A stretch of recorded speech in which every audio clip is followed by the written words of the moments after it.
Meeting of the Mitchell County Board of Supervisors. We have an agenda in front of us. Item number 4 is to be tabled for right now. Any other additions, corrections, deletions? And in our discussion with this too, talk about sales tax.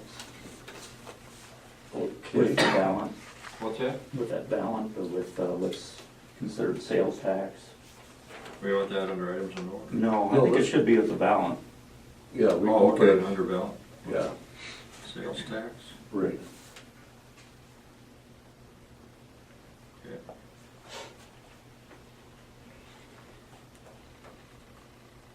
Nothing else, I'll make a motion to approve the agenda as amended. I'll second that motion. It's been moved and second to approve the agenda as amended. Further discussion, hearing none. All those in favor of the motion signify by saying aye. Aye. Opposed, motion carried. Item 2, public hearing on proposed plan specification forms of contract and estimate of cost for VVC Industrial Pre-Treatment Facility Phase 4 treatment process. At 8:32, I will open the public hearing. Auditor Tesh, did you have any comments, pros or cons? No, no comments. Supervisors, did you have any comments, pros or cons? I had none, written or oral. Okay, public, do you want to make any comments? Pros, cons?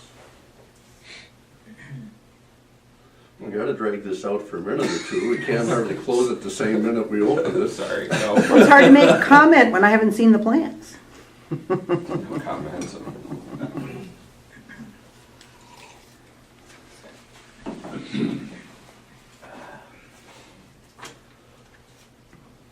Hearing none, I will close the public hearing at 8:33.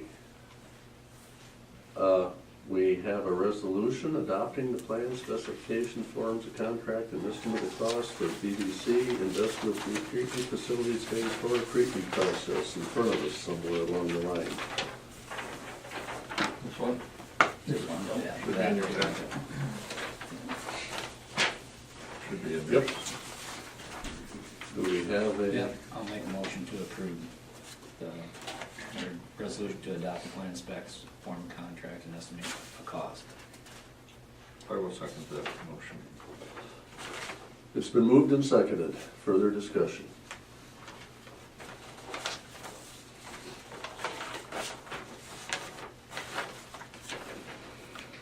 Hearing none. Hoaglander. Aye. Morel. Walk. Aye. Motion carried. Tom, do you have any comments? I do. I think I gave you everything. Well, where's everything I just gave you? Sorry about that. Should be, yeah. I'm just gonna pass out. This time around, we only had 4 bidders. We had just as many people have plans. So I'm not sure why we didn't have as many bidders as we had on the first time around.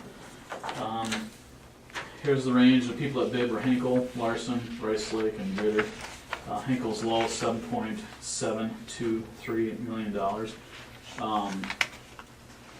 The only comment I have at the moment, that's back there, is the part Lowell had mentioned about the sales tax.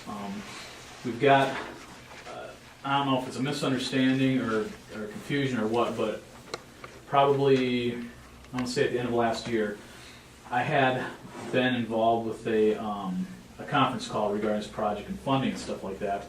And they had thrown around sales tax, whatever else, and somebody had mentioned something about the Osage wastewater treatment plant is tax exempt, but the Valent plant is not tax exempt.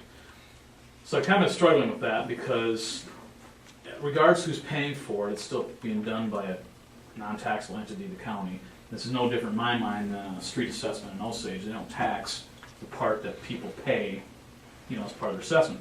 So we had a conference call on Friday, and John Danos is on there, and his initial opinion, this is not his official opinion, that will be coming out as soon as he checks on it, was that I think what was meant by the tax exempt and non-tax exempt was the bond status, not the project cost status. So with that in mind, we got 2 things. One of them is this project includes sales tax, okay? And based on most construction projects of a wastewater plant caliber, about 2/3 of the project costs are products, okay? So in this particular case, there's probably $250,000 to $300,000 in sales tax alone in this $7.7 million number. So if John comes back and with his opinion says the bond issue is not tax exempt, but the work is tax exempt like it normally would be, then we'll have a credit on this right off the bat of whatever the amount of sales tax is, okay? Vice versa, that opinion that we had gotten last fall, that conference call that I was on, came after we awarded the tank project. So if he comes back and says, no, we have to collect sales tax on these construction costs, we have to do a change order for the tanks for about $38,000 to $40,000 to account for sales tax on that project, which was not included in the original bid. So either his opinion is going to add $38,000 to $40,000 to the overall big scheme of things, or it's going to remove $250,000 to $300,000. So we're just waiting. I talked to Brenda yesterday, and she's pushing him to get that so we can make sure we get it taken care of right up front, because if we get it taken care of up front, then we can get all the tax exempt slips and bang, we get everything out in right order. Otherwise, you're going to end up having to file a tax exemption at the end of the project and go through all that rigmarole, which is what we used to do, 20 years ago. So hopefully we'll get that answer soon and get it straightened out. But, So Henkel would understand that their bid is subject to being lowered then if we. yeah, because their bid has a tax number in it. So whatever the value of that tax number is, that comes right up. I guess that would be my big concern, is like you say, because that they don't look at it as, oh, we got a windfall here. No. In fact, that's not the way we play the game. The way we play the game is that we need a deduct, and they're going to give us a deduct. And I'll say, oh, by the way, at the end of the project, I want to see a tabulation of all the products you purchased, so that I can recalculate that number to make sure that the number they gave us in the beginning is the number they give us at the end. Because you're right, Stan. When we're working with contractors, change orders, we've got a picture hanging up in our office. We've got this guy in a little dinghy, and on the back of the dinghy, the name of the boat is original contract. In the background, there's this big yacht, and the name of that yacht is change order. So we all know how that can go, but we have checks and balances.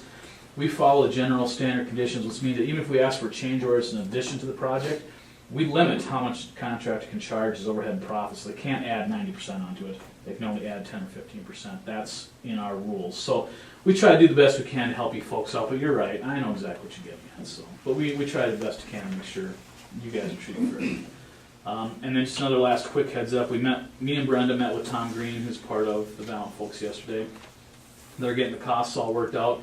And as soon as they come back with full agreement on everything, the item you just tabled will be an active agenda item, and we'll award the contract, okay? So you're looking at a time frame of, Well, we can't, it's gotta be less than 30 days. The bids are only open for 30 days. And that was from the day we opened, which was last Thursday. So reality, we've got the next supervisors meeting and the one after, and that's really it. So, and he's aware of this. Keep it down to one paragraph, we don't need 4 pages to explain that they need to pay extra. Yeah. Costs are just there. So we talked about it yesterday with him, so we got the official word. And, he'd ask the questions, and it's like, I'm gonna be straightforward with you. The majority of this stuff is you guys. We started out with 40,000 gallons, we're up to 160, 180. You sold us the worst piece of property in Mitchell County.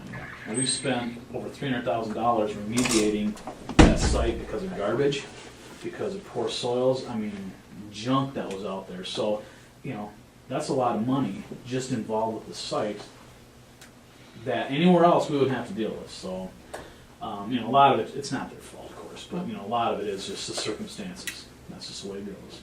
Well, then the numbers in the front. How many times did you ask them what the effluent's gonna look like? Yeah, exactly. Well, even yesterday when I told him that you'd be buying 500,000 gallons from the city, I think I took him by surprise. And I go, well, Bill Bishop gave us a water balance that shows the water in versus the water out, and you guys need 500,000 gallons a day from the city of Osage. Oh, that's a lot of water. It's like, yeah. So, but so I think they're all up to speed. And like I said, he wasn't hugely concerned about it. He goes, it adds up to $150,000 a year by the time we amortize it out, so yeah, it seemed like it was that big of a deal. So that's where we're at, folks. And you hang on this little until we do have a resolution, and we'll talk to you about what to do next. All right, anything else, guys? No. No. All right. Sounds like a winner. Okay. We'll see you soon. See you next Um, time. Also, just a reminder, we sent out a letter next Thursday on the 13th. We're having our pre-con for the Osage project. Any of you folks are invited to that as well. The information was on the letter. Did you get, I think you might have got the notes, Lowell.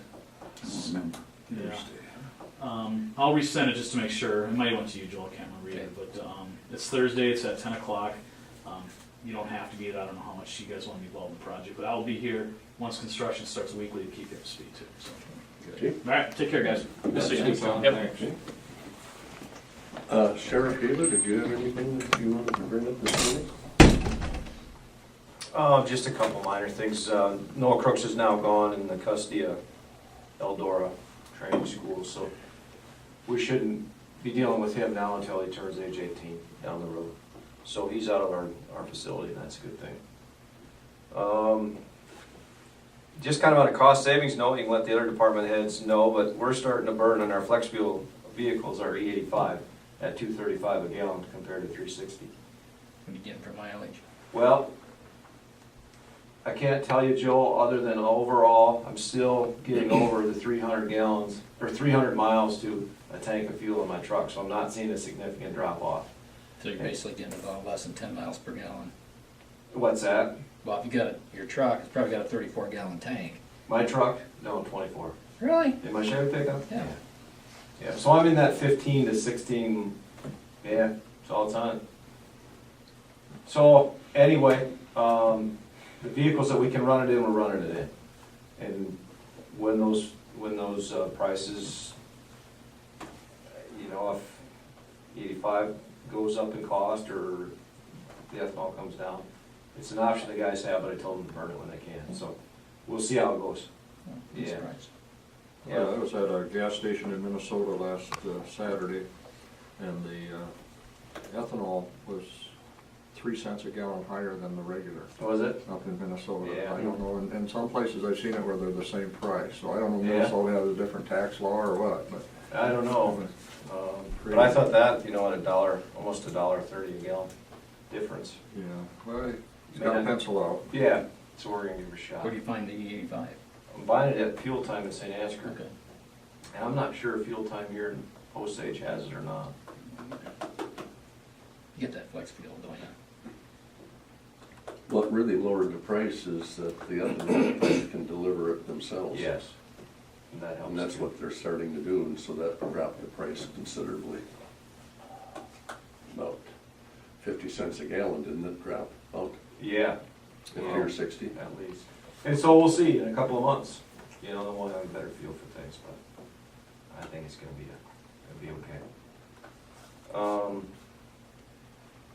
We've got training today at Washington School, and I appreciate us being able to use the school for our training. So if you see squad cars there, see police and the sheriff's cars, it's a training day today. Or if anybody calls and people are upset or whatever, it's just me. Tell them to call me. You guys have- 911. Yeah, yeah, they seem to know how to do that pretty quick. Do you have anything for me? Oh, yeah, well, county attorney coming? I have no idea. Well, he's on here, but maybe he's not coming. Haven't heard anything that he wasn't. Well, he's gonna discuss county immunity and declared emergencies. Yeah, that would be a good one to post, Mark. Well, I have information somewhere, but because we declared an emergency, we are immune. Even the dispatchers are immune from any mistakes or whatever that they might make.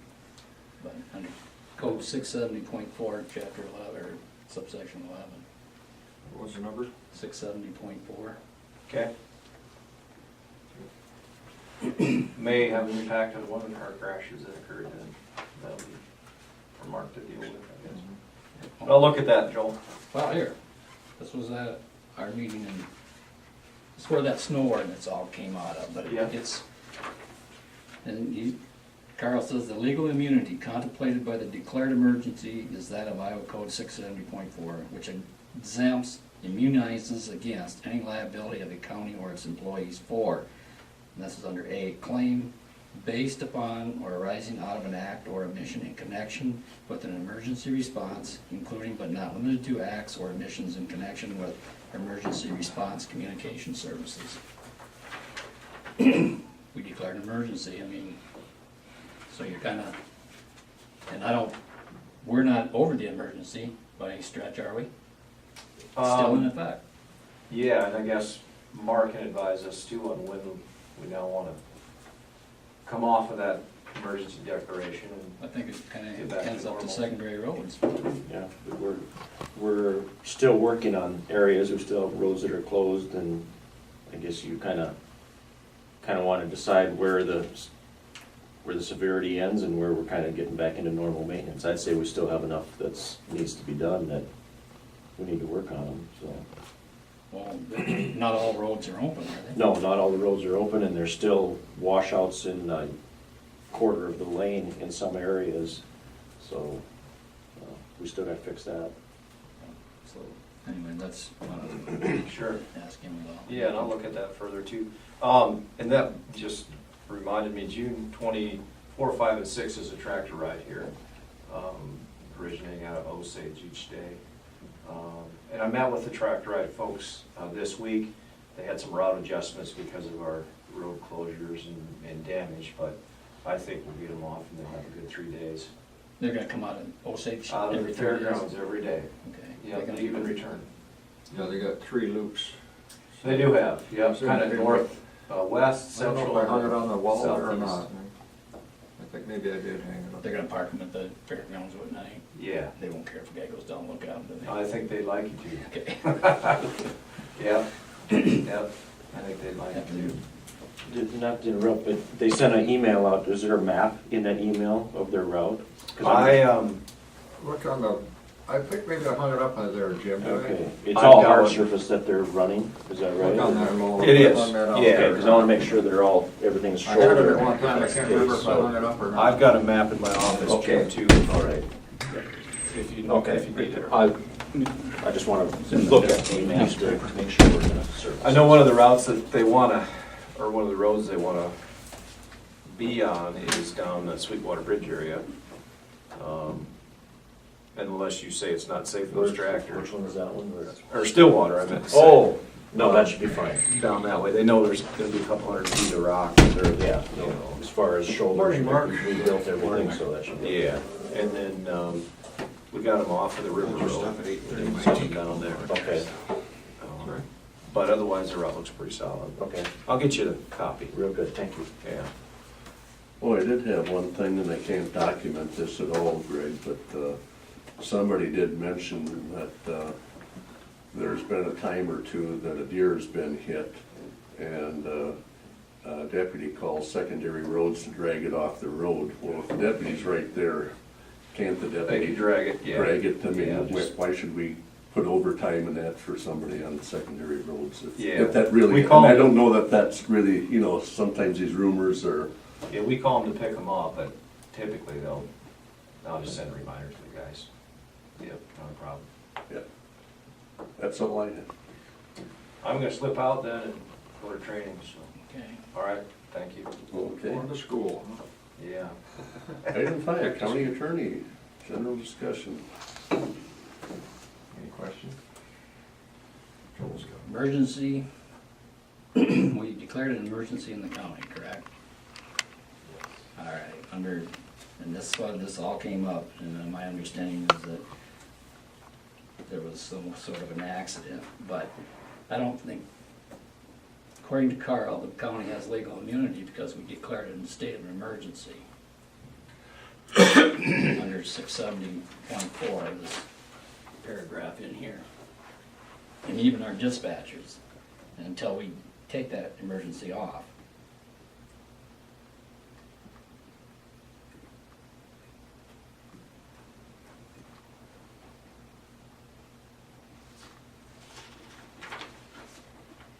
That's the basis for that whole snow emergency thing, but Okay. an emergency is an emergency, isn't it? And we declared that, and we haven't taken it Well, off did we yet. declare an emergency under We had a just, declaration of emergency, or whatever it well, was. that was for purposes of applying for, Either way, I don't know if it's the same thing.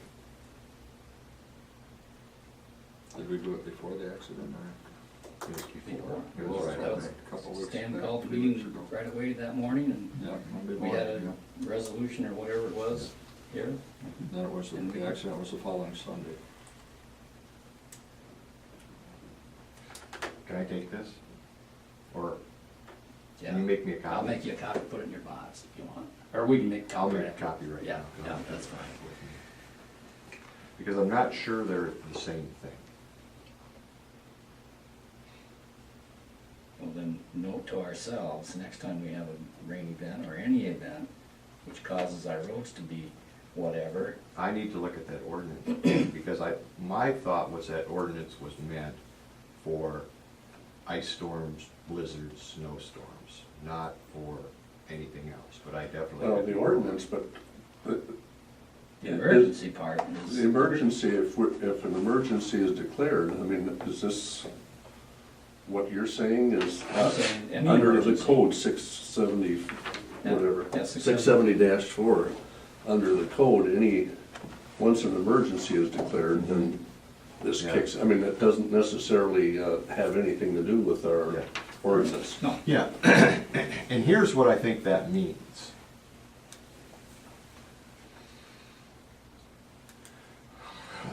That you've got somebody from the county who's towing a vehicle because it's left on the road and it gets wrecked or something because of that. The county's not responsible because it's responding to an emergency situation. I don't think that relieves the county in liability for just everything. We can go out and do whatever we want to, and we can't be held liable. But on the other hand, let me play a little devil's Yeah. advocate. We made a good faith effort to note this problem. And so we have responded in good faith. We had our barricade up. And people should understand, because it was on the news, everything else, that we were in an emergency situation. So under those rules, I understand what you're saying. If the accident would have occurred a week earlier, I may have agreed with you. I'm just saying what my thoughts are, and I could be completely wrong. There's the moral answer and there's the legal answer. And they're not always the same. I In think fact, very seldom are they the same. I think he was driving too fast for the conditions, you know? He may have been. You know, it's dark, headlights should have hit that. well, when you drive over a fence, my God, and it's across the road, gee, did the wind blow that over here? I know, that's what I'm saying, it just. I'm gonna take this and I'll That's what take it down and conditions. make a copy and That's bring it fine. back before I leave. And then I'll look at that ordinance, but I thought the ordinance was just meant for. It's our, snow. it is our snow ordinance, Yeah, but, Can Two you different say, things. just ignore this, but just look at 670.4? but anytime we declare an emergency, isn't that part of our job? Board of Super, and if you look at the code section, that 670, whatever, but we did it. do we even involve our ordinance so in this? I mean. Snow ordinance has nothing to do with that. Yeah. Okay, It's just any This was our emergency. declaration of once you're emergency. declared an emergency. Yeah, I mean, this is basically Iowa Code 670-4 is what, But this letter is only responding to our snow emergency ordinance. But And I know what that you're code, saying. that code section, gee, couldn't that cover the same thing? well, that's what we'll find out. Well, I mean. Well, as Carl says here, how a court will interpret application of this provision to an emergency is anybody's guess. Yeah. It is I can anybody's tell you what guess. our court, Supreme Court's gonna do. They don't like counties, they don't like police departments, they don't like sheriff's departments. They rule against them every time. Well, they're wrong. I mean, when you do a good faith effort, I mean, where does common sense play a part in all this? Or can we just, oh, good, okay, tell you what.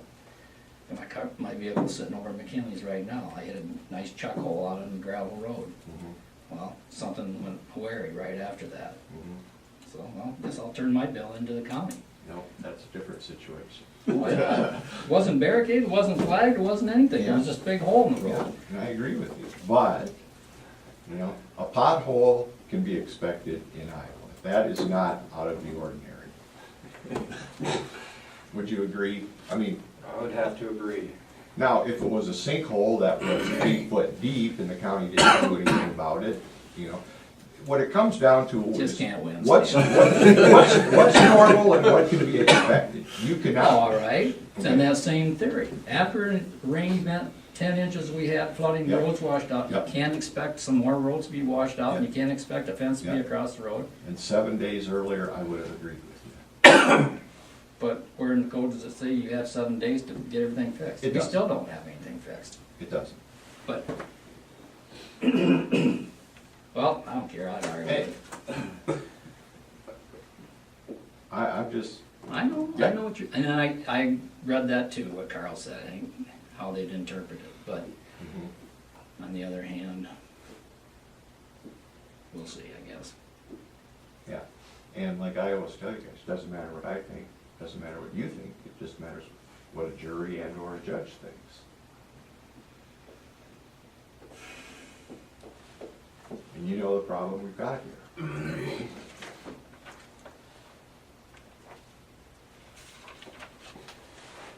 Is it that big, is the problem?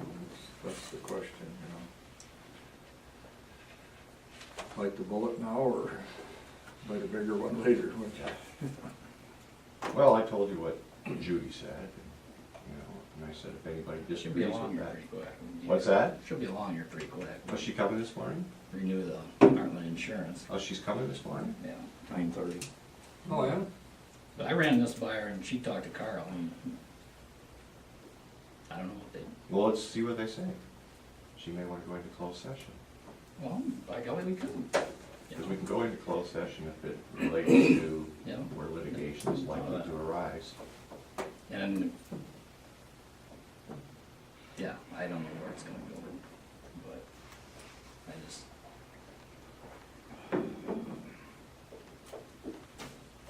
Anyway, that was what my Okay, comment that's your was, question. my question. Well, I'll make I it. always try to find one. No, that's fine. That's fine. Anything else for the county attorney? Not at this time. Okay. Sorry, Vic.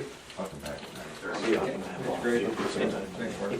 It might be in that email too, so, but sure, I'll be in touch with you. Yeah, sounds good. Thank you. You bet. I'm looking for claims. Mr. Leary.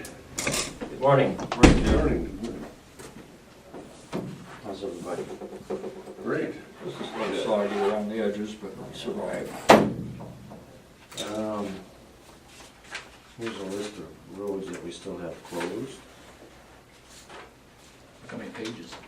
You can each Oh, have, it's each will one have page. one of those. I guess I'll keep one of them too, so I can. Could you read them off? I can write the list down then.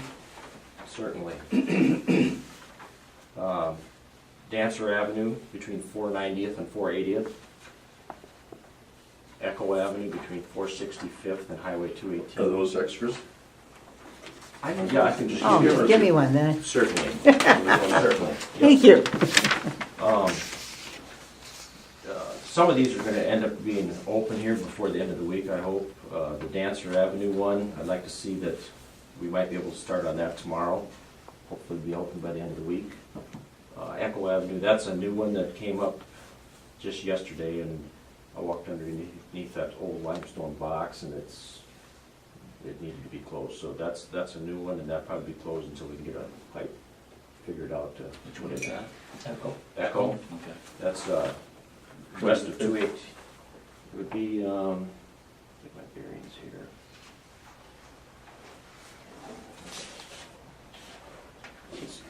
It's 218 north of St. Ansgar. Right. Okay.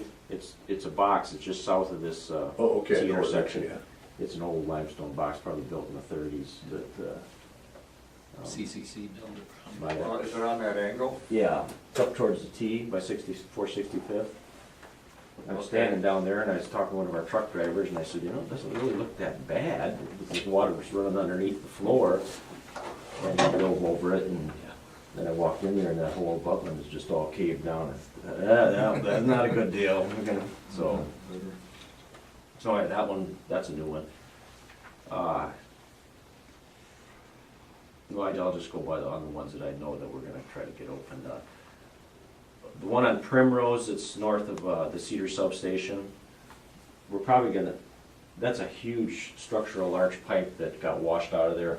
I called Pops and they thought that they could put the pipe back in there, but they said it's creased on the bottom. So it's probably not gonna be strong enough to put back in there. So when the engineer gets back next week, maybe he'll approve a railroad car to go in there and we can just hire a contractor to install it and get that open. The problem with that road is there's an embargoed bridge on the north end. And last I knew, there was somebody that had a pickup between there that he got trapped. He spent the night on the road because he went down to check the road. The pipe was washed out. By the time he turned around, it was over the road at the bridge. So him and his boy spent the night there. And I don't know if he's got his pickup out of there yet or not, but, so we might contract that one out. And then the one on Hickory, that's north of 440th, that big pipe, I haven't walked back there to see if the pipe's any good yet, but maybe Pops can salvage that. And there again, that's on the road we're gonna put that new box culvert in, that I brought the plans in. So we have an embargo bridge on the north side of that one, so there's people that can't get to their fields. So those two roads are kind of a tough situation. Other than the road closure, do you have any questions about road closures? How are we coming with 105 right out of St. Ansgar? Hoping people can drive over it this weekend, but that's a hope. The thing is, on Thursday, the Black Hills Energy is gonna they have a metal line that's running on the one side of that, and we needed to armor or rip-wrap those abutments so that it wouldn't wash out again. And by doing that, we're gonna have some of this rip-wrap in contact with that metal line, so they wanted to relocate that. So Thursday, they're gonna drill that and rehook it, and hopefully we'll have guardrail. We're reinstalling the existing guardrail for now, so we'll have the guardrail up, have a rip-wrap in, and I'd like to see traffic over it Saturday. That's a plan, that's not a definite, but it's a plan. Anything else, any other closures? Question The about? Balsam wasn't closed. I talked to Marilyn yesterday, probably working on that today, getting that east side. At South Carpenter, where that went Yeah, over a the? couple miles south of Carpenter there where it went over. Burns put it on Facebook last Okay. weekend. Water was going over there, and I noticed a little shoulder on 380th there. Trying to think where that would be, about out by Charlie Phelps, wherever that is. Oh, okay, On yeah, the south side, the water came over the road there too, so all right. washed out a little bit on the, not real bad, you know, but it is, the shoulder needs a little work. Okay.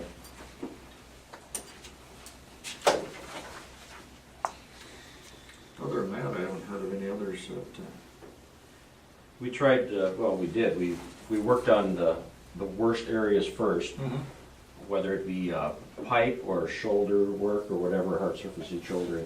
And then we've got numerous small ones that we've got to get, but, we're just kind of working from the most down to the smallest, and that's what we're doing, so.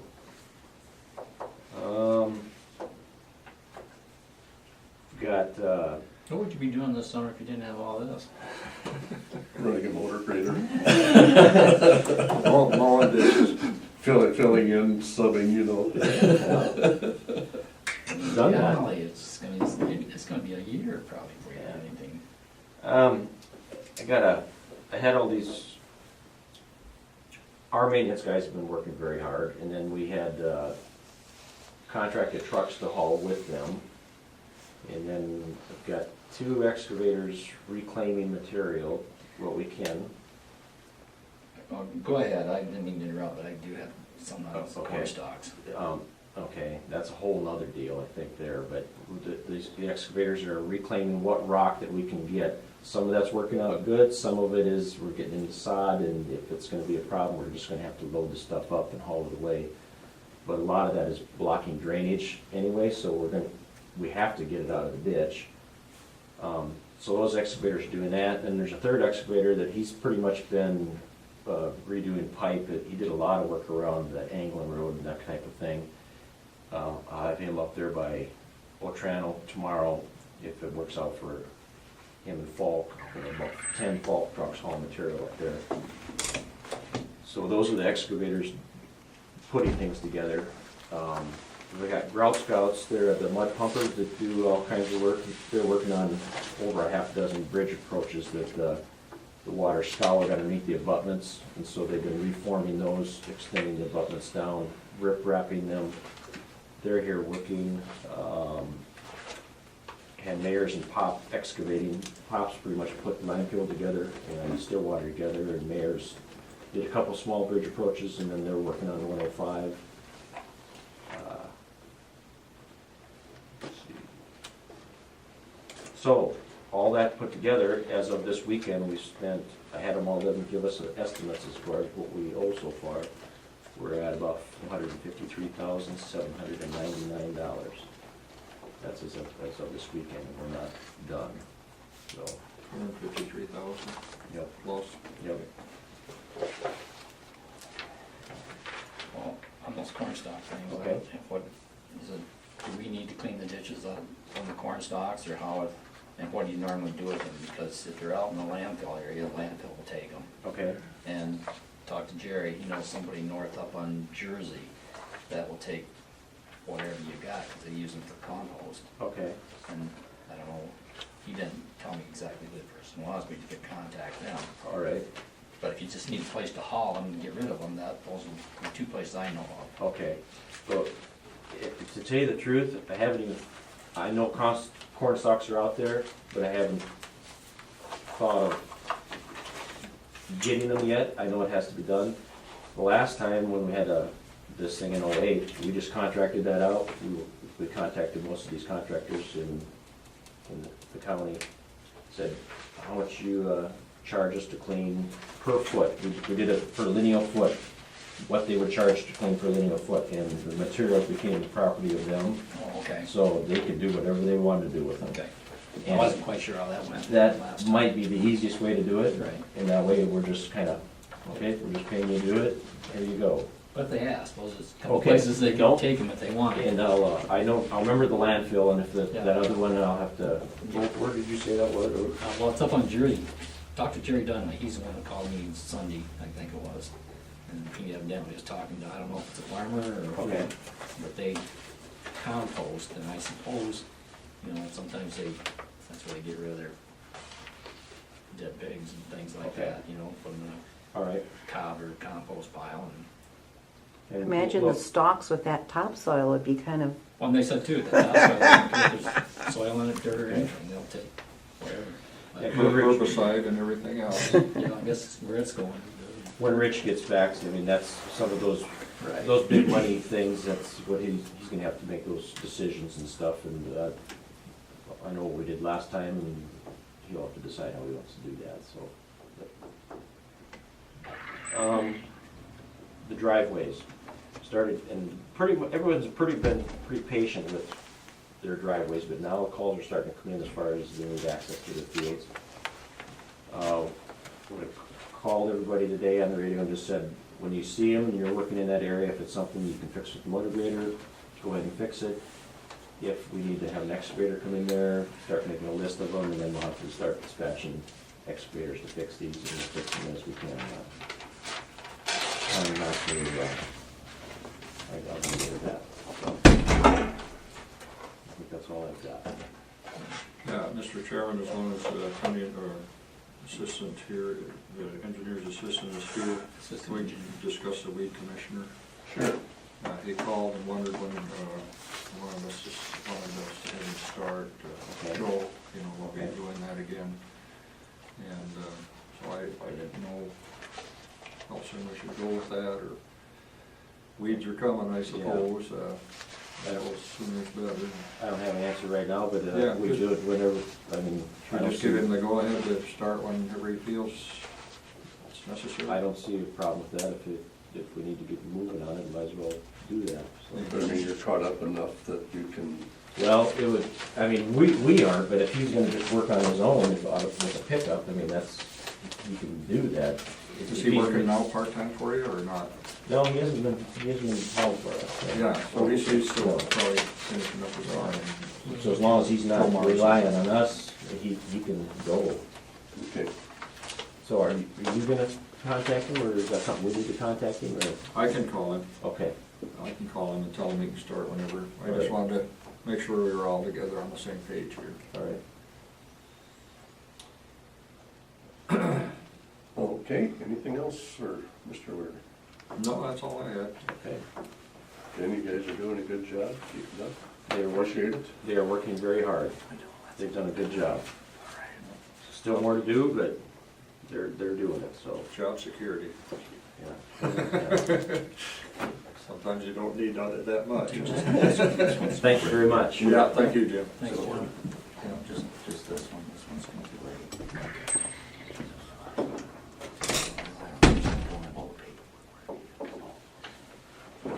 We do have 2 sets of minutes.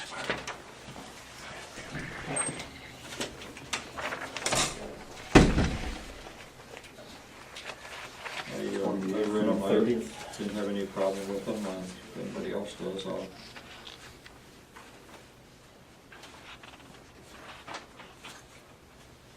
I read them last night, I didn't see anything. Yeah, I'll make a motion to approve both sets. I'll second that motion. It's been moved in second, further discussion.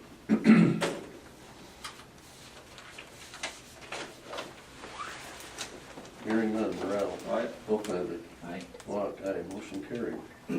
Close enough to 9:30, Heartland Insurance renewal. Wording. Hi, Morning, Judy. how are you all?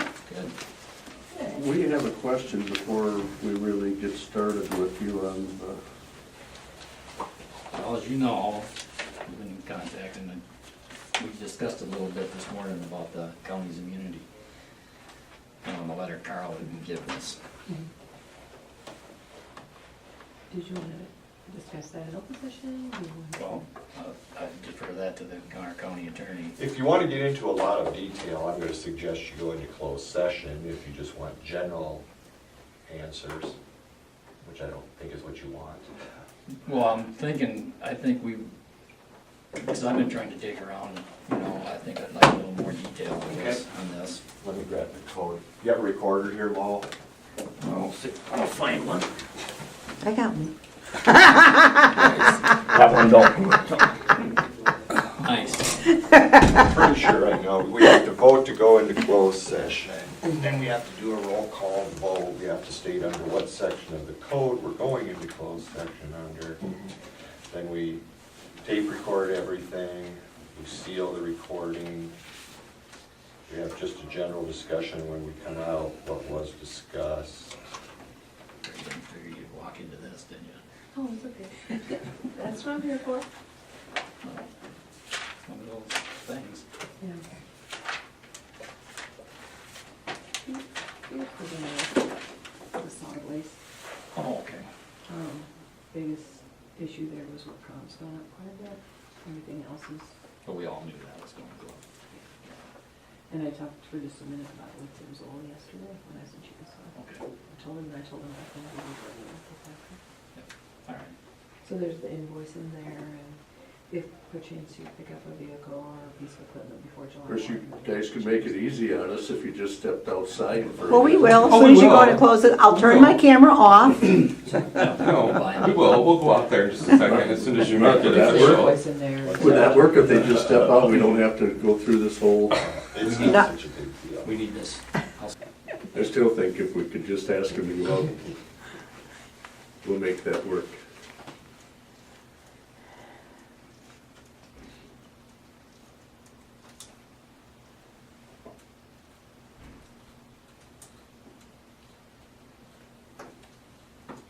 One thing I do have, just, I'll mention it to you guys. You know the situation that's going on with Bob Mueller and. Yes. Have you gone out there and looked at that? What the property they're arguing over? Yeah, I see the stakes on the other side of the drive. I take Yeah. my recyclables out there, Yeah. and then Well, he Kevin said, showed he me said, the stakes on this, you know, I'm sitting there in the truck and the stakes on the other side, so. yeah. Hey, Mark. He says his survey shows the property line goes to there. And of course, I told him, in Iowa, boundary by acquiescence, adverse possession. But he says, well, whoever gave it to the county never had it for 10 years to give to the county. And I said, Bob, are you sure you want that back? Because you may be able to get the property back, but that easement's still gonna be there. You can't wipe out an easement. An easement is forever, and if somebody gets hurt, now you own it, and they're gonna sue you. Must be on the other side. Drawer. I don't know if it's in there, in the middle.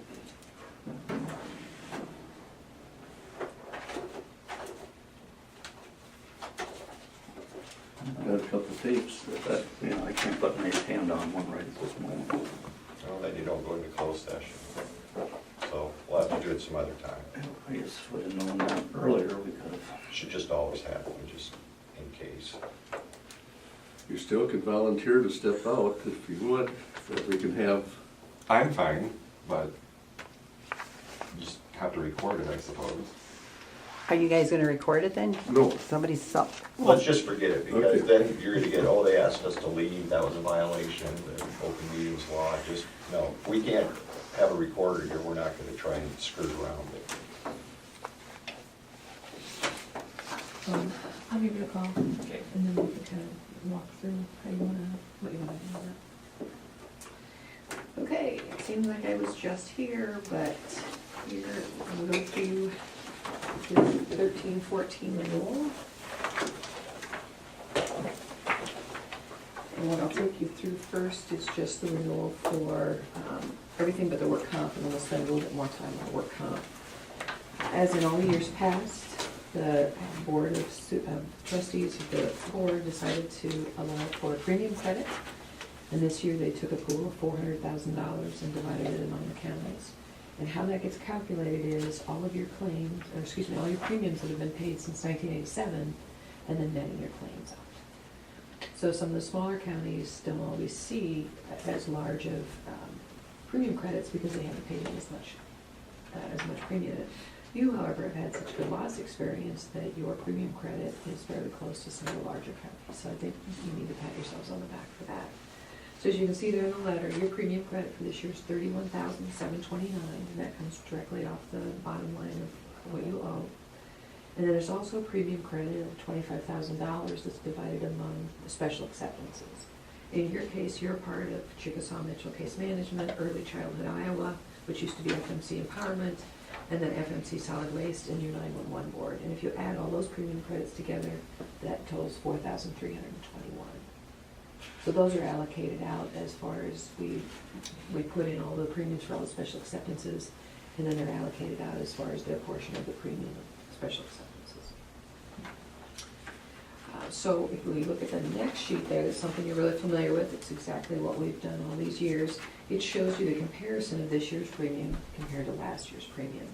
You'll see a big drop there, about 24% in your property. That's primarily because of the dropping of the coverage on the courthouse. You still have liability coverage there. You did keep some coverage there because, you know, if a tornado comes through and blows it away, you want somebody to pick up the demolition costs. So you have kept that there. Now, what I noticed when I looked through the schedule shows a change of April 17th, which is when Gallagher made the change. If you can tell me when you actually moved out of there, what we want to do is prorate the premium, not to April 17th, but when you were actually out of there, because we'll owe you money back on that. it's in November sometime. November, just before Thanksgiving, wasn't it, Paul? After Thanksgiving. Just right after Thanksgiving. So do you want me to use December 1st? Use December 1st. Yeah, December 4th is when the official opening day, so it was, We had the first meeting probably were moving last week in on November. Wednesday of the week prior. Okay, let's use December 1st for ease of calculation. And then if it's okay with you, we can write you a check and give it to you right away, or we can credit it against the renewal. You guys, what would you prefer? I would say just credit, because there's Take the two. credit. Okay. Okay, so I'll make a note of Give us a that. check, we'd have to end it right back to you anyway. Okay, all right, so we'll put the credit on the renewal, and then they'll definitely be a line item there, you can see that it's the credit for the coverage. Courthouse.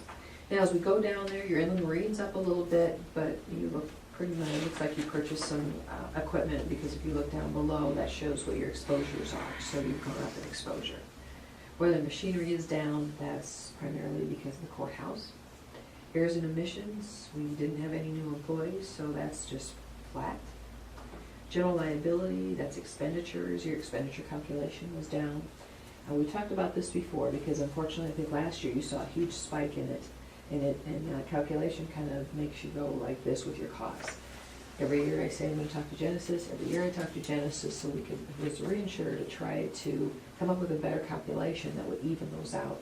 I mean, it's great on the years that you're seeing less expenditures, because maybe you've got general contractors in there, or independent contractors in there that are bringing that down. So that's something we continue to work on, but for this year, you're seeing a pretty good decrease there. Automobile liability is pretty flat. Physical damage is down, and that's because there were several cars that the county took all the physical damage off of the cars.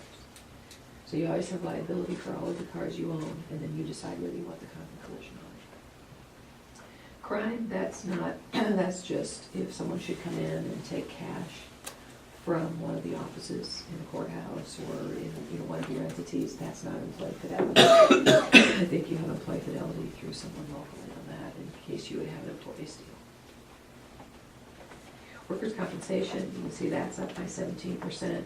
We'll go through that in a little bit more detail, but the rates are way up and your payroll's up a little bit, but we'll spend some time on that in just a minute. Your premium for additional limits, that is calculation based upon your autos, based upon your expenditures, and because your expenditures are down, then your additional limits went down. And that's from several years ago when you increased your limits from 3 to 4 million. And your special vehicle equipment, that's flat. That's a new coverage that we added last year, and that covers all of the computer equipment, the special lights, all the special stuff that you have in your sheriff's cars. So when you come down to it, you're looking at a decrease of about 4%. And that's not including your premium credit. Anybody have any questions on that? Your schedules are attached there if you want to take a look at it. The second page there is just some counties allocate their premium credit out by coverage amount, or they allocate out by department. And so I just do that for all the counties, so you've got an idea how that all fits out.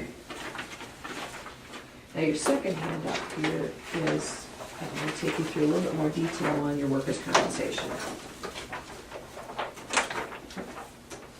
The first page are the state rates, and I've included the history from the 08-09 year all the way up to this year.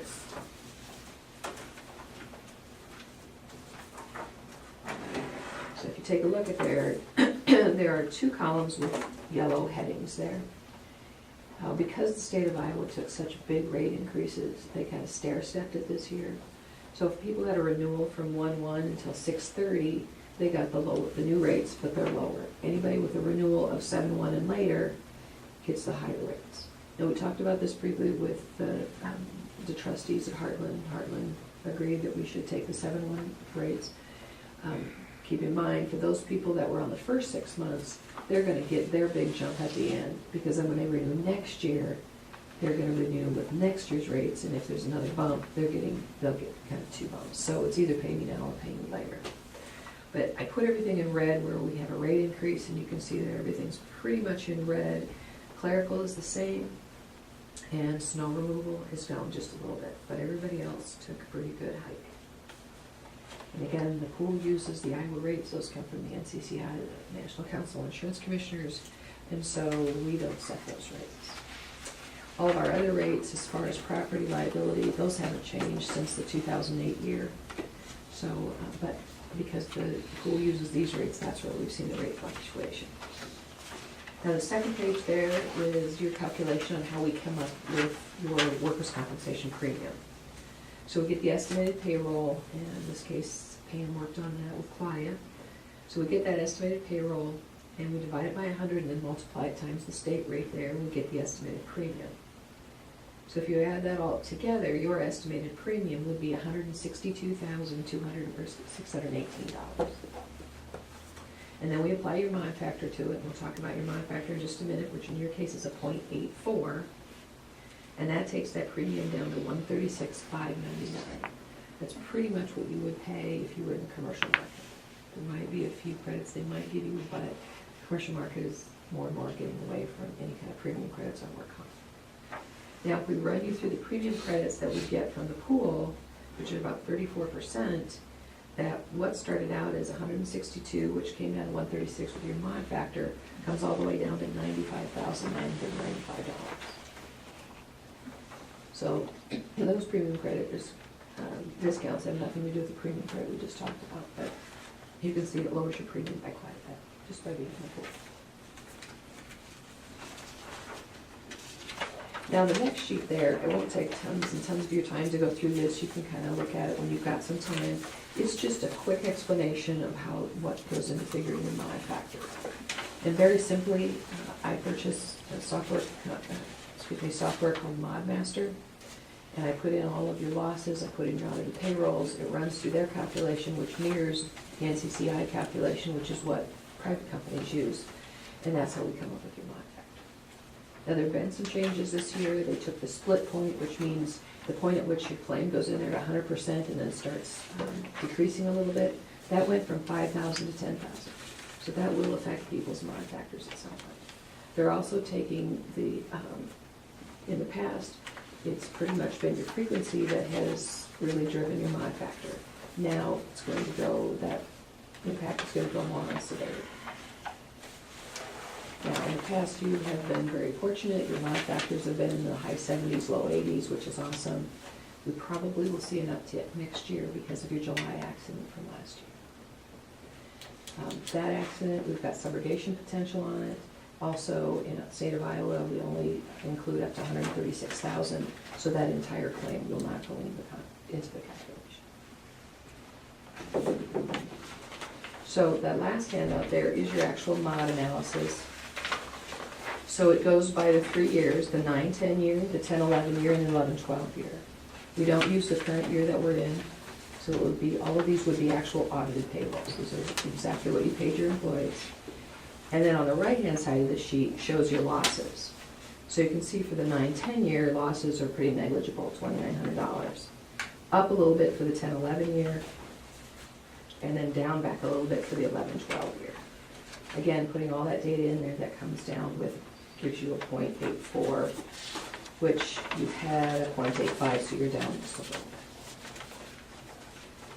Now the last sheet there shows you the key numbers. On the left-hand side of those little gray boxes are right here. It shows you your expected losses for your payroll and the classifications you have. You're expected to have $182,000 of losses for those 3 years. But if you come down to the next chunk there, your total unlimited losses were $53,000. So you are way below where they expected it to be. And as we go through the computation, I think the best picture to show what's going on here, and I apologize, I don't know why it prints off with the wrong years, but these are the numbers that are that coincide with the correct years. But you can see you want your green to be smaller than your orange, and in all the cases you are, and that's what's giving you that 16% kind of decrease on your comp because your greens are smaller than your oranges. Now keep it in mind, with an expected of 182, we're going to lose this really small year for next year, and then we're going to add a year on that's going to have about $136,000 in loss at least. If I look at your open claims right now for comp, you've got 4 that add up less than $4,000, and then that July claim, it's reserved right now about over $500,000.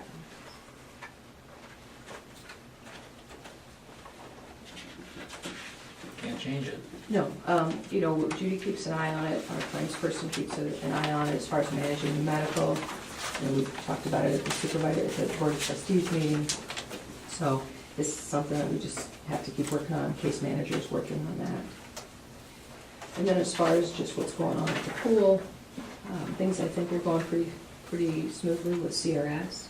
Judy Hamaker is our claims executive for work comp. She does a good job. We have a person named Dan Field that does liability and has been a really good communicator. And then we have another gentleman that does property. Right now, we've got Gallagher Bassett in the process of valuing property that's $50,000 and over. I don't think they've been up here yet. They've been to Hardin, they've been to Benton, they've been to Tama. We've given them a due date that by the July 18th meeting, I want the report because I want to be able to share that with the trustees. Then Joel will bring back whatever those conclusions are, and you as a board can decide how you want to handle whatever the changes are in the building values. What I'm hearing so far is some of them are up, some of them are down, so it doesn't necessarily mean that you're going to see increases on that. And then harassment training, we'll schedule that for September and October again, so I'll be back in September, October to do that. Any questions or concerns? Well, I do have one other idea, Mark. Joel's the only one that really's, I shouldn't say the only one, but he's the main one. The three of you we could go into recess, the three of you can talk someplace, Okay. and that's legal. Yep. Well, the pool appreciates your business very much, and you're a part owner of this, and we just appreciate Joel's time, and I appreciate you working with me, and it's been a... Well, thank you for coming, and Sure. We appreciate all that you do for us. Thank you, thank you. Yep. Well, I'll make a motion that we renew with Heartland. Second.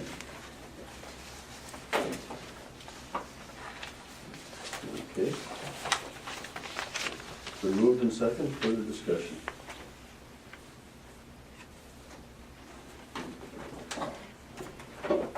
Oaklander, Aye. Moreno, Aye. Look, aye, motion carried. So who's the client? You can sign that, and then I'll be down Is the there. trustee or the chair sign it? Usually the chair signs. There you go, Sam. Sign it. Okay.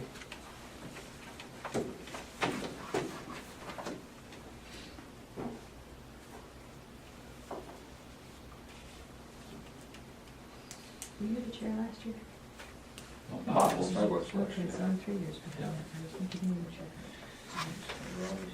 Put it on the table. And it'll be next year. Thank you. Bob's on vacation.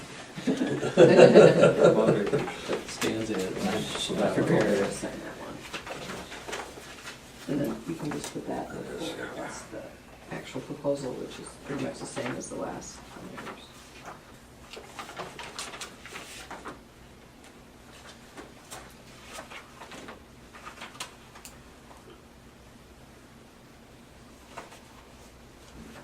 And then we'll get it signed and get it back to you. Okay, and then we'll recess here for, No, I see. well, Let me know if you want to do anything or yeah, we're County just Care talking. Water. County not. Care All the Water. county care water is here for it, okay. Talk a little bit about Okay, that. I gotta talk to him anyway about something else.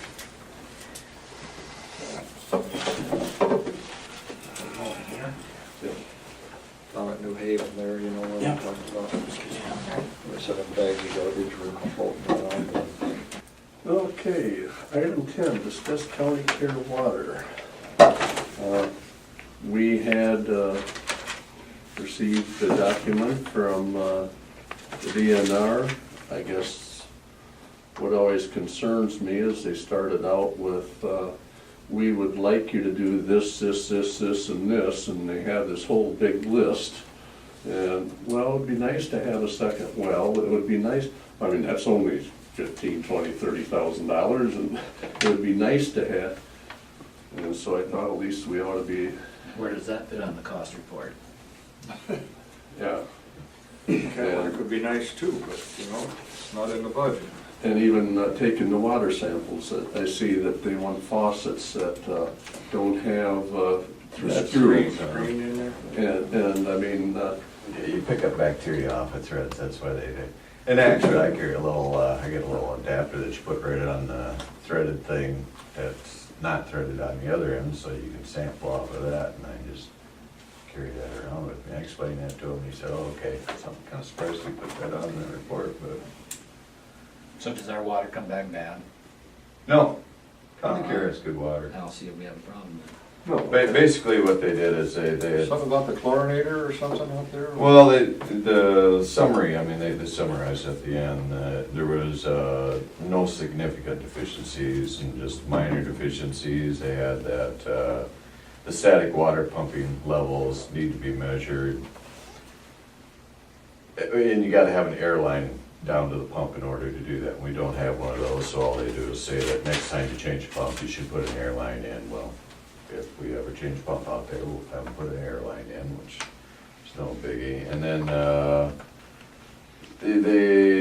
the second thing they stated was, there's no way to tell how much chlorine is being used in the day tank, which means they'd like to have a scale underneath the chlorinators so that they can actually measure the poundage or gallonage. They don't care which way you do it, which we can do, there's no problem.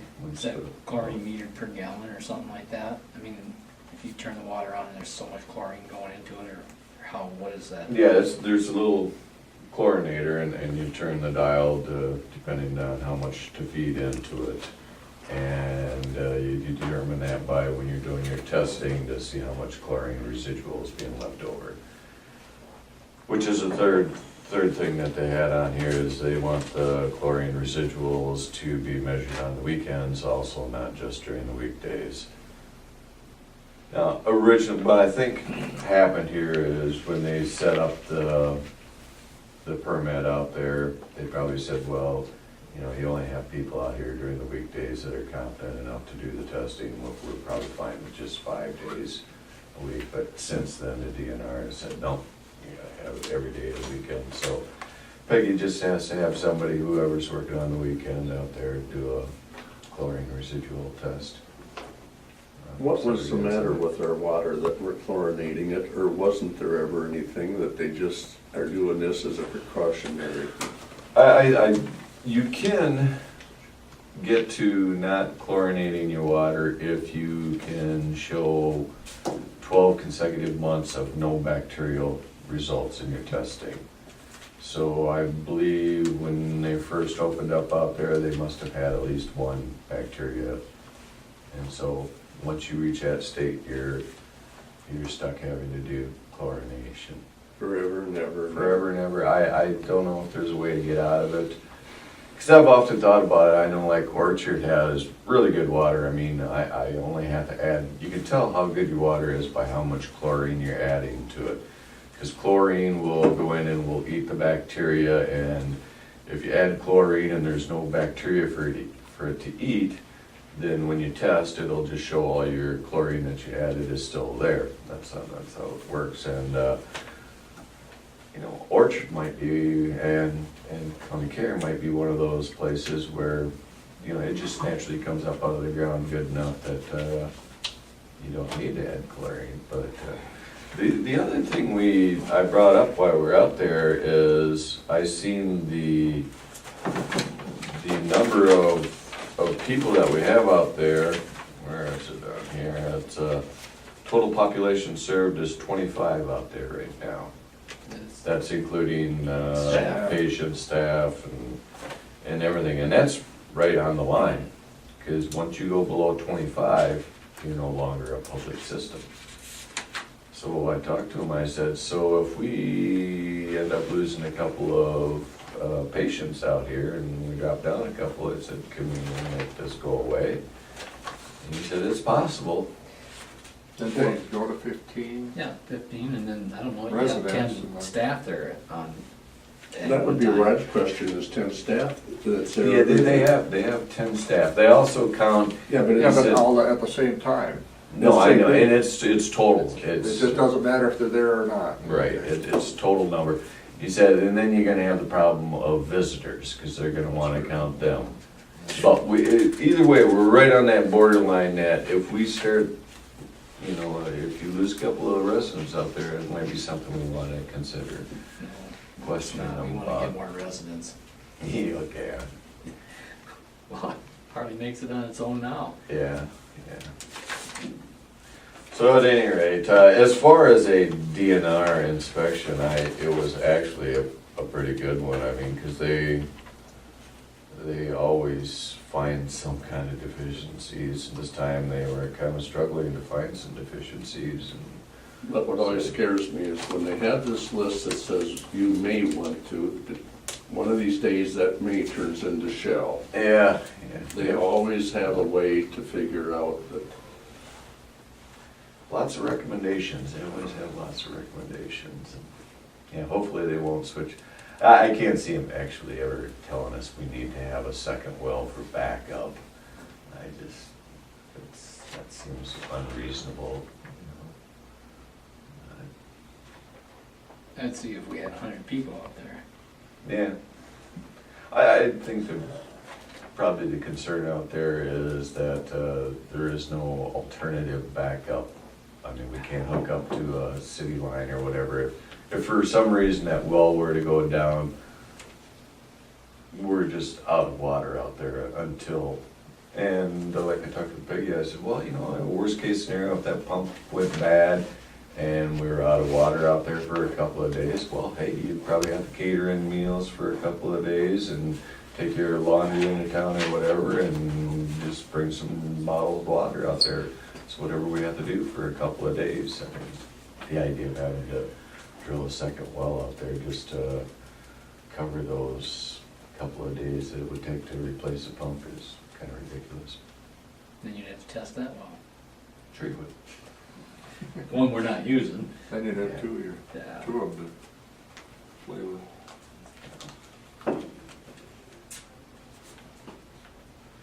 okay, anything else for Mark? You got a heads up on that? Okay. Meetings attended? Thanks, gentlemen. See you, Mark. You bet. Thanks, Mark. Yep. Oh, yeah. Economic development meeting last Tuesday night, I think it was that. Pretty much Brenda went over all the industries that she goes and visits and what's going on in the county and everything, and there's nothing on the fertilizer plant, so, that we can talk about, so. Yeah. That was about it. And then after that, on Thursday night, I had a workforce development meeting. Went over matrix, and somehow they are counting the number of, I kinda told you about, Stan, the number of industries that are on this matrix. We got 80% of that. Haven't done that, but we more than met the number of employees for our area, and then there's two other parameters. I don't have that in front of me, but they're worried about working on that, and we'll continue to monitor that at our next meetings. And then they also have this test. There's 3 tests that they give. It's on math, reading, and information finding. And each test takes 55 minutes, and it's for folks in the job force or looking for jobs or whatever. They can take these tests, and then the state would, however you pass, the state would award you, I think it's silver all the way up to platinum, you know. But if you get, say you got platinum on 2 tests and a silver on 1 test, you'll get a silver certificate. Yeah, it only goes as high as your lowest one. These are for industries. They want to be able to come in and see what sort of skill sets that the workforce has in this area. Kind of thought about taking it. I wouldn't mind, just for Okay, well, the fun of it. and I can check on that. I don't know if you have to go to the workforce or you have to have a proctor to, when they give these tests, because they take 55 minutes, you can only get 55 minutes and there's only 30 questions. So, what, not multiple choice or what? You know? Yeah, it depends what they are. If they're multiple choice, that'd be plenty of time, but if they're, you know, if they're essay or problem solving, you know, you'd have to maybe need a little more time. Yeah. You know, Well, the in math the would math probably part, be- it might be problem solving where Yeah. you'd have to have a little more time. But it'd be kind of interesting to see I where. wouldn't mind. Yeah, see how, us old guys, see if we can figure out anything yet. Well, anyway, then on that, then on the RWeb board, they need a woman who's in a union, and I forget which political party. He's, What do you need now?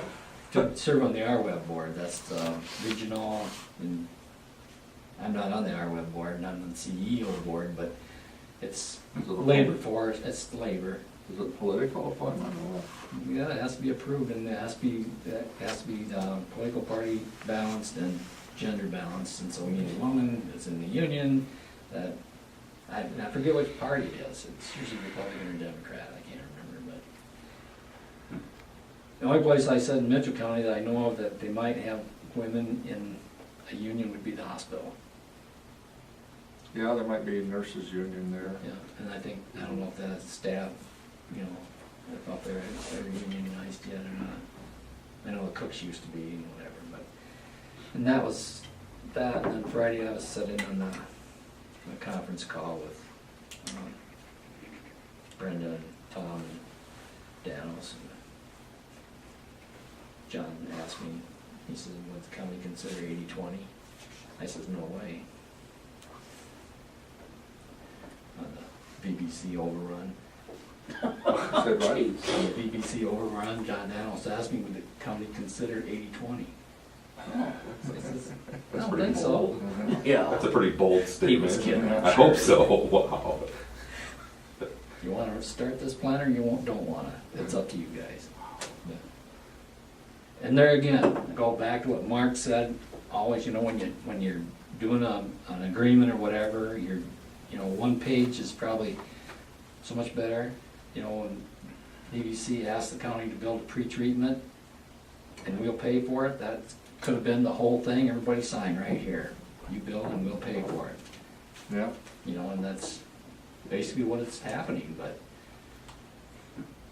And like I told Mike too, I said, yeah, and it was almost exactly a year ago that we worked on signing the development agreement. Couldn't get that done, we started on that in March, couldn't get that done because everybody was on the golf course or on vacation, you know, and they hadn't had a chance to look at it. I said, watch this time now, it's June and where's everybody? They went south to where the nice weather is. You know, so, anyway. Well, the one last year, they were in Wyoming or something like that. But anyway, we'll see if this gets turned around in a couple of weeks. So, that was my meetings anyway.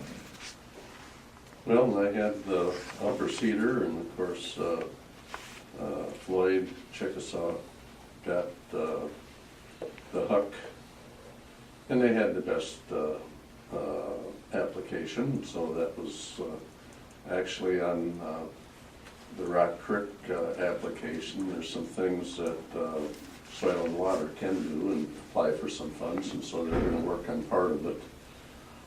Meeting last Friday, I got a hold of Rob Hogg, Senator Hogg, and he basically agreed that it'd probably be more of a waste of my time, so I didn't go down to Cedar Rapids. Yesterday we had a strategy meeting on fertilizer plant, and we've come up with a new strategy that I cannot discuss. So I that see was. Illinois gave them, or offered, what, 35 million? Mhm. No sign-up package, that'd be hard to top that. Well, I say, And it's not all the money, I think it's location, I think is a big factor of, you know, where they're gonna, you know, distribute the product from, I think is a key factor too, but that's all I know about it. But most of those politicians were not excited about that designation. They felt it was a pork project, so it didn't go over overwhelmingly. Everybody wasn't in favor of it. It was there were people split in the legislature in Illinois over it. so that was anyway that. So manure management plan updates. Got Relo 1 in section 17 of Osage Township, Relo 3, section 16 of Borough, and Lincoln Meyer Family Feeder. That's part of shared with Howard County. Afton Township and Howard, so both counties have to sign off on it. So noted. Fireworks permit, See, this is for Ed and Diane Collier for July 26th or the 27th, but it looks like here it's gonna be right in St. Ansgar on George Street. Is that the city? So that really should be St. Ansgar's, To say ask her. and she's the city clerk. well, but didn't we that time Well, at the have to fairgrounds. The sign fairgrounds, So they we should have to go both through with should. that. off? Both should, I think, I is, think we both have to do it. Yeah. I think you're right. You know, be aware of it, so. Okay, the last time the fireworks went off down there, we did not approve them. It was Yeah, just a right. week or so ago. Yeah. But it was Heard about inside it the after the corporate- fact. Well, it was inside the corporate limits. The city approved it, Mhm. but it never came to us. Mhm. What was it on that Saturday or Sunday night? Yeah. Yeah. 'Cause I heard For, that cannons go off at the cemetery, and they said it was after that. It was the same night as the cannons. what was the occasion? Kittleson family reunion or something like that, or Kittleson. Those deals, and We've got plenty of time on this, so. Why don't you just I'll get a hold of legalize it and Diane. have it over with? yeah. You know, I mean, What was that, Tom? I said, why don't the state of Iowa just legalize fireworks again? It'd be good moneymaker People shoot for it a off lot anyway. of people and, you know, get a permit and do it anyway. I mean, what, It sounded like that one at the fairgrounds was quite an extensive. They weren't real high or nothing, somebody said. The wind was blowing, and so it carried them over the town. Oh, really? So they were carried over. Yeah, I know people that live over by the UCC, no, over by the Alliance Church, and they were watching. They could see them go over Really? by their house. They said they were floating over the town quite a bit, so the whole town got to enjoy them that night. Well, at least they were shot at an earlier time than Yeah. the other one. All I know, my dog ended up in bed with us. They were earlier than that other time. Yeah, So that people was weren't nice. necessarily upset because they had more warning and they were earlier, but everybody pretty much got to enjoy them. But people were kind of freaked out because the cannons were shooting off and then the fireworks were shooting off, so people thought there was like some kind of war happening because there was all this explosion for most of the night. do we need to approve it or not? I would approve I it. make Yeah. a motion to approve St. Ansgar's As long as fireworks permit as long as They City got of St. the Ansgar insurance. approves it. There And you go. insurance is in Yeah. order. Insurance is there. I'll second that motion. That's something we can ask Mark next week. You know, if these are in the city limits, all right, does that, because doesn't the sheriff have to issue the permit? No, we issue the permit. The sheriff gets a Copy copy of of the it. permit so that he knows Hey, that they're 4th of July's legal. coming up, get mine worked out with you. Okay. So he knows they're legal or illegal. It's Okay. really, And then I go along the bottom, just legalize them. Yeah, I mean, the whole state should, let me get sales tax money and, you know, the emergency rooms will have plenty of business. okay, let's see. Been moved and second, further discussion. Hearing none, Boklander. Aye. Brown. Aye. Walk, aye, motion carried. I got two other things. With Renee Von Brokeren leaving, the Heine Law Firm, you know, that's where Chuck McBanigal was with. One of the attorneys down there is from St. Ansgar, Mike Verbeek. And so I gave Mike a call this morning and I asked Mike, do you guys do any of that yet? Because of Carl thinking that we should have an attorney as opposed to whatever.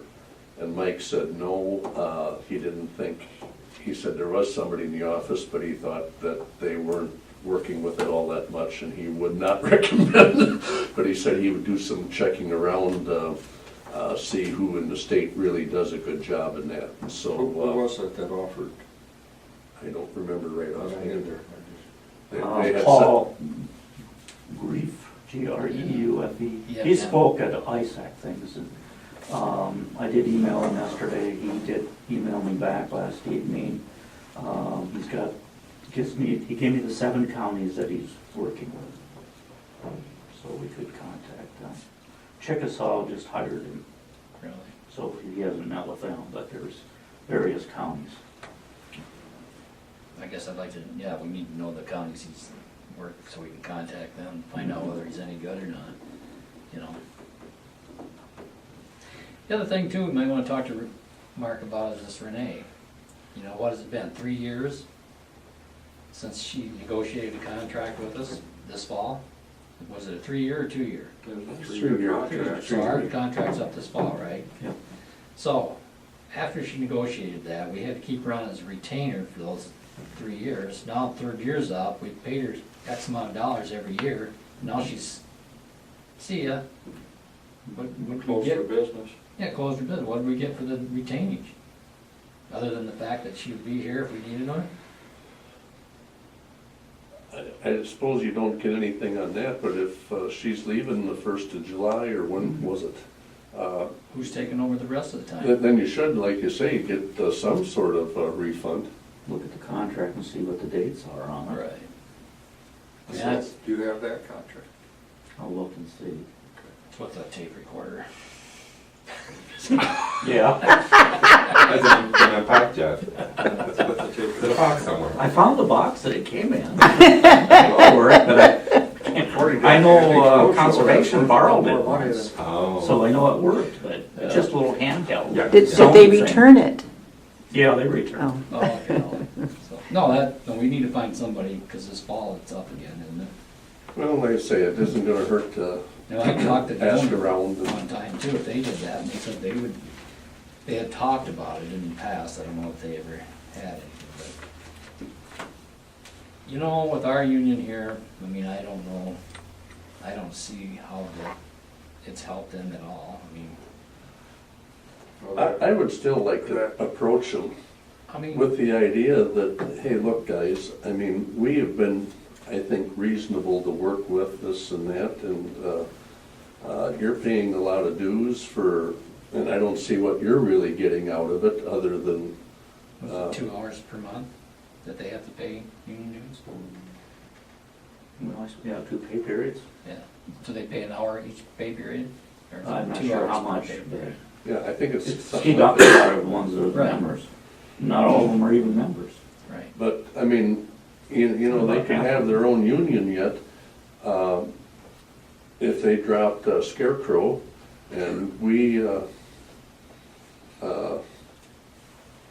I mean, we basically would just negotiate with them on, I don't know that we need these other people, but they probably wouldn't consider it, but they ought to. We haven't been unreasonable, I don't feel, and Oh, well, Yeah, It's that's a lot of Right. extra cost. Well, I don't know if you recall way back, this was a 3-year, but prior, the contract prior to this one, they turned down an offer that if the rest of the people knew what they turned down, I think they would have taken them out and had them drawn and quartered, or quartered and drawn, however that goes. Because they turned down a wonderful kind of thing. I mean, it was unbelievable. They turned it down, the union did. And then they settled for far less for the 3-year. Well, the problem Chickasaw has over there, you know, they got 5 unions and they treat each and every one of them differently. That's why they got 5 unions. Well, exactly. You know, if you treated everybody the same, who can, Complain. yeah, who can complain? You know, I mean, and we do that in the county, I mean, you know, everybody gets the same raise, everybody gets the same benefits, everybody gets the same everything. Yeah, mileage, insurance, it's It's all. not- I mean, we're not picking and choosing which group gets better or worse, or, but they are. That's why they got the problem. Well, that's why the other people on the secondary roads ought to be thinking about this. You know, if there's only 5 or 6 and we got 17, well, the other 11 could vote to decertify, couldn't they? yeah. Well, why wouldn't they? Then you don't have to sit down and go through that stupid thing every year, and why would we change our ways? I mean, I don't, The I mean, I don't know. The next supervisors might be different, but then they'd have to well, reorganize, that's, so. that's a problem there then, yeah, I guess. It's a matter of trust, and I don't know how it all got started, but Well, my understanding is it happened to be one supervisor that had longevity. was the main problem. And wasn't getting invited to the Christmas parties anymore.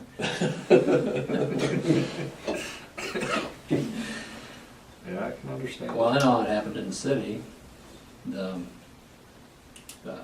public works people, they organized, Scarroll's the same one, had a foreman that didn't treat the employees the same on bereavement.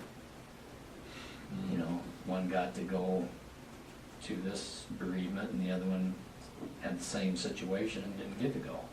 Well, There you that's go. where that's where you start getting unions, because you don't treat everybody the same, then you're asking for problems. Well, and that's where, you know, County Attorney Walk has explained how many times that it's a bad thing for us to have a personnel policy. Well, in situations like that, I think it's good, because like you say, here's a written document that shows this is what you're entitled to, and so on and so forth, like all departments are treated the same. But I know in a personal situation that I have, that the personnel policy absolutely isn't followed in how many instances, and this other organization feels they don't have to follow it. Well, I'll find out tomorrow what's, Well, that's wrong. yeah. And so, yeah, it's very interesting, but like you say, if you basically have something in writing that y'all can agree on, and if you're willing to follow it, I mean, it should be no problem. We really don't need, like you say, two outside people to stand there and tell us, and maybe we should make that approach to the union, that we're willing to not go with we give it a shot if they're willing to give it a shot. Save them some money and Well, right. Do they have to pay over and above their union dues to have Scarroll come over? I don't know. Or is that just part Part of of it? the, Yeah, it's part of it. Well, I don't think he does them any great. no. But what can you do? We don't have so much money. You know, it's, I mean, basically, everything has been negotiated that needs to be, except for the salary anymore. I mean, we can't give 8 weeks of vacation, we can't, no. I mean, we've negotiated about everything that we can, I mean, you know, to the, As long as we're throwing things, ideas around, this is totally different from the union over there, but we got the county care out there. And all I can see is, and it's still costing our county money. Almost think that somehow, I don't know who we'd have to contact to set them up on an enterprise. You know, they would be standalone. Maybe we don't have anybody out there that could run the business. Because we're getting screwed on that actual cost report, because, They're not putting everything in there that should be. no, Well- she can't, I don't know, yeah, that's the other thing. Can't Now we're 50,000 in the hole. well, can we pull in like Sheila to, maybe we'll have to pay Sheila extra of that, because that would not be part of her. But could we pull her in for a couple of days to go out there and actually have, because she understands cost reports, you know, inside and out, or, Hers is projected. and, because they're missing something there somewhere. I mean, Bob Lincoln swore that this was gonna be, at the worst, a wash, and at best, it was gonna save the taxpayers money here. And it's not, it doesn't seem to be working that way. And of course, Bob is spread so thin now with how many counties, I mean, Well, I brought it up at one of the CSS meetings, is there somebody in all these 22 counties that's pretty darn good at doing cost reports and knowing what to put in them? But see out the Peggy out there, she can only put in what she actually spent the last year, not projecting anything going forward, so it's a little hard to get reimbursed for the new roof you have to put on next year, because the contractor wants to be paid in the year you put it on. So pays that, but then that, I go along with you, they should be making enough money to be building up a fund. I mean, the whole thing of it is though, if they're putting the roof on and they don't understand that the roof is part of the cost of operating the building, Then, and it gets slid, then look at our insurance, what do we pay for insurance on that? Is that in that cost report anywhere? probably I not. looked through it, the cost report's that thick, I don't see it anywhere. Yeah, I mean, probably not. That's why, again, somebody should, or is that something that, well, of course, the two gals here basically still work underneath Sheila. Right, yeah, So- and that's so I mean- totally different, I mean, they're Actually, there's three. there's three down there, but how much goes towards county care? Did she have it allocated out?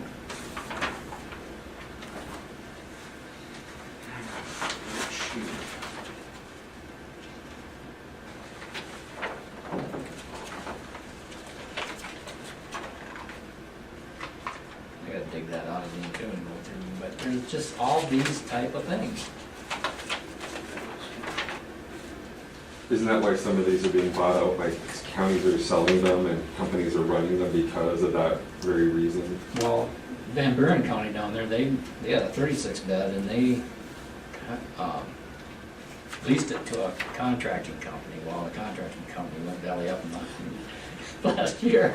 So now they're looking, scrambling to find somebody that'll take it over. So I'm sure they're not big, but But the problem is they're not letting them project it. but the problem still is, you're gonna have Yeah, to so provide that the should be on that cost services. report.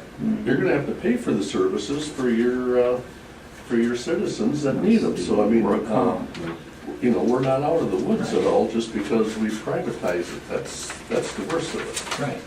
So- These counties, they send their residents to a place, I think there's a place in North Springs, had the name of it, something Oaks or something, is it, or?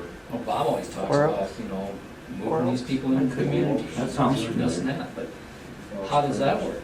So I mean, they still have, the county's still Remember responsible. when for we the- went down to Waverly though? That Larry I mean, said. you basically still had somebody that kind of overseen those people at night or whatever, and, So the person that owned those houses that those people lived in, I'm sure he got a rent check every month. well, you bet.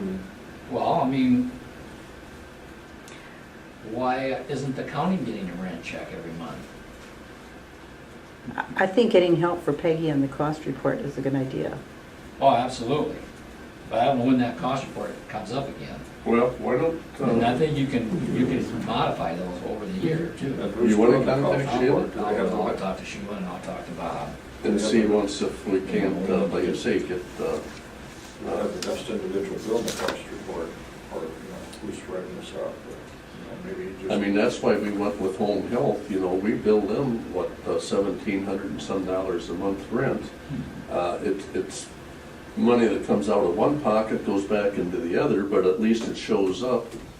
Here's what it actually is costing to have a facility for home health. I mean, it's not a matter of, that we're trying to make money off of them, because we aren't. I mean, it's just like I say, it's, but yeah, possibly, we should have either a depreciation that's going in out there, maybe that's part of why we're not, Right. Well, it's like that dishwasher that was $7,000, so that won't show up till next year. right. But we had to pay for it. And like you said too, that farmland, Walter, that land should come back towards revenue to operate the facility. They planted trees over the whole thing, though. Yeah. Conservation, Why did they get that? it wasn't here. I know it. You know who was silver tongued on that one? Well, I drove by it the other day, I was trying to figure out, but there's kind of a waterway that goes through there. I mean, It probably was meant for conservation, I don't know. I don't know either, but then again, say that was in farmland, we were getting rent, would that automatically go to the county care as part of their, Not Well, the necessarily. county- come back to the county? I thought they come back to the county, but. But yeah, they're part of the general fund, Well, no, they gotta be out of the general fund, county care. or but I mean, they're- That's in that Fund 10 or Fund 13 or whatever it is now, isn't it? They have their own, it's $47.20 a thousand or something like that, their levy or millage or whatever they called it. Oh, for the mental health, yeah. Yeah, and that's how where that always was taken out of, right? But I Maybe mean, not, but no. I mean, they're still a part of the overall county budget. They're, for 26 is their Oh, okay. budget because with all the employees and everything. Well, something to be worked on. Okay. Just let you know, I'll talk to Sheila. Fund Okay, 26. yeah, well, that's good. Thursday then at 10 o'clock, we meet with the architects again. Okay, I gotta get that on my calendar, Thursday at 10. Yeah, I forgot that, so. Once this publication from Riceville gets into all the households, I think we ought to then discuss whether or not we want to start holding the public discussions. By that time, we should have a feel of what the mechanical costs are going to be a little closer when they have the new people on board and so on, maybe sometime in June. I think they're looking at it right now, but I suppose they haven't made any Right. decisions or conclusions. So in any event, and I think by the end of June, we ought to be making some decisions on which way we want to go and how fast, and do we want to do a GO bond, try to do one? Do we want to put it on the ballot? Do we want to do see if they want to do a reverse referendum, try to save that money if there isn't that many people that are wanting to do a reverse referendum? I mean, those are decisions we're going to have to Did Jeff shortly. talk about the bond market? It's been inching up, and I see the 30-year is up over 3% now. Yeah. I mean, that, he talked about as it was the day when he came, but it seemed like that next week, things started getting shaky, and Keeps going up, interest's gonna go up, when the economy goes up, the interest is gonna go up. Yeah, they were predicting that, they kind of felt, I thought, the way I read it is that bonds were gonna stay fairly flat through December, but then they really weren't sure neither where things were going after December, so, yeah, it very well.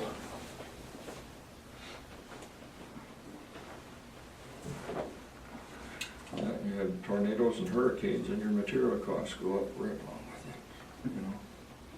Along with your insurance are premium. we trying to beat the hurricane season? Oh, we're already in it. Maybe we're still an underground facility, I don't know. Yeah, no, those are things we'll have to discuss, I guess, and talk about, I guess. And actually, next week, it wouldn't hurt, I don't think neither, to have, to invite Ray to come here and give us an update on where we're all at with that. Actually, Huftel, you mean? yeah, Yeah, I talked to him yesterday, and he's got lists from several of the cities ready for a list of all the residents who had damage and innovation. He's been in contact with the mayors and city clerks, and he had, I'm not sure what, he had 4 towns already, a list from 4 towns already, and maybe a couple more to go, I guess. Anybody that had damage and innovation, so. He's on top of that anyway. So when does FEMA come around? anywhere from a week to 3 weeks. I know they're in the state, I know they're. Yeah, they've been on the ground for quite a We got while. $500,000 just in temporary road fixes. Yeah. Is that a projected cost report we give them, or what? $250,000. And I did have to chuckle because apparently Ray told somebody that he thought I was after his job, and that's the last job I want. No job that I would want, I'll tell you I'm that. not after his job, I just wanted to make damn sure that things are working good. That's I don't nothing think wrong with it. they weren't all that off, I mean, No, but if we can make improvements, so let's make the improvement. I mean, it's always good to talk about how things went. you know, we keep on, I don't know that I'm ever changing out of this. I suppose someday I will, but I mean, look at the young people that all have, between the tablets and the iPods and whatever else you call it, I mean, they can get instantaneous messages and so on and so forth, and if we're not keeping up with it, we're really So behind can the. you, Pardon? so can you. Your phone will ring, and if you Well, yeah, but I mean, He was talking about that $10,000 that. I don't think we're gonna go there. I don't. no, I have no I think we intention. have They'll a- contact you however you want to do it. I think there's a number that gets activated through home health, I'll have to check it out. If things get bad enough, then Ray calls them to, there's a number, and But, it's an 832 number, but I Not that have to check with Lavon to see. So like my phone, I get on NOAA, I have the NOAA app, they'll contact me if there's a storm warning or a flood warning or whatever. but the one thing that we really can be doing is we do have a homepage for the county, and we should have a place there for emergency Okay, update. so my power goes off, how am I gonna be looking at that? Well, you aren't, but, No, you're but not. they're, everybody in the But county. your phone will still ring. Yeah, but I mean, but Well, still, it's charged. Well, that's the other problem. The power's off, I couldn't charge my dang phone. no, but still, I mean, That's what happened last time, people But that's a use their cheap- cell phones. but that's a cheap way to update. I mean, if, Sometimes you can be in areas you don't have service. That's right. There's people out here who don't have computers too, but then that's why you gotta, radio still probably has the best coverage of anything. Yeah, that's Then probably wireless. But you radio, then can television. use batteries with them too. but then what Because you station can you have charge battery it? on the radio. That's Yeah, it. you can have the ones that you crank too, that. You kinda gotta be a have charger little radio. proactive when things are going on too, that you're, you know, man, it's getting tough, maybe we should turn the radio on or, you know, whatever. We used to when I was little. The radio would go on KGLO, you know, and You couldn't hear a thing because it was all static, Yeah. but you didn't, FM didn't come in until 72. Can you believe it? I the mean, kids be quiet, I now can't we hear got what's FM. going on. You know. And the TV, forget that. Dish TV, you could forget. Yeah, that's, So you get two clouds in the air, their signal goes off. And you can't watch the weather channel, so. Bless you. Bless you. Because sometimes, someone's got that down in Ames, they got it.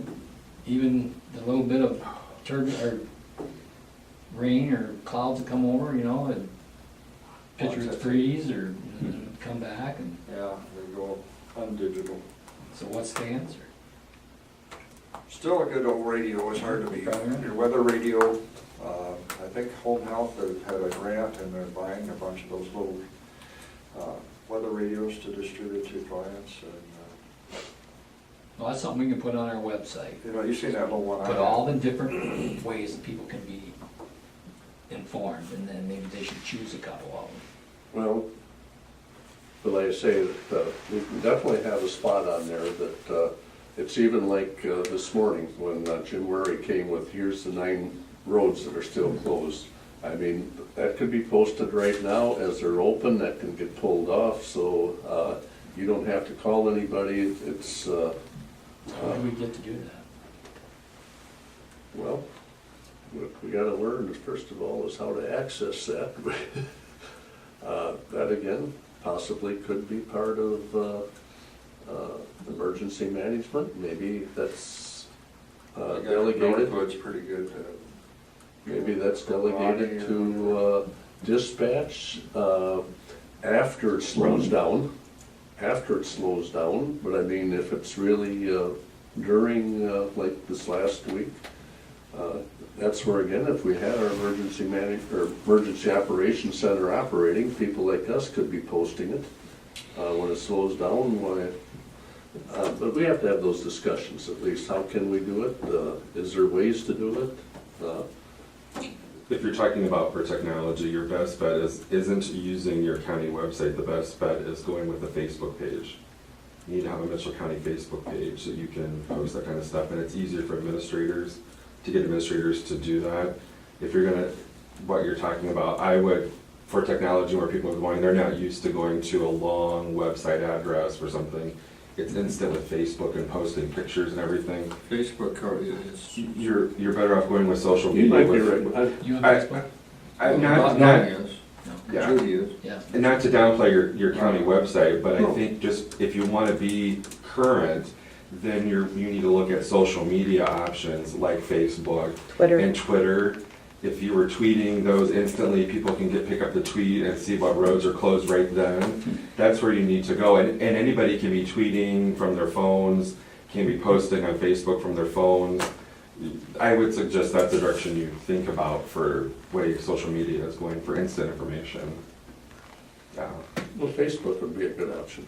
Yeah, I think it would be. I'm not on it, but my wife is. You need multiple platforms that would reach one audience, and like you said, Bob, a lot of people the older population's not plugged into the technology too much. But probably the weather radios, they could be with weather radios or radios, the older population are maybe more connected to those. Yeah. So 5 or 6 different options based on your age, different demographics.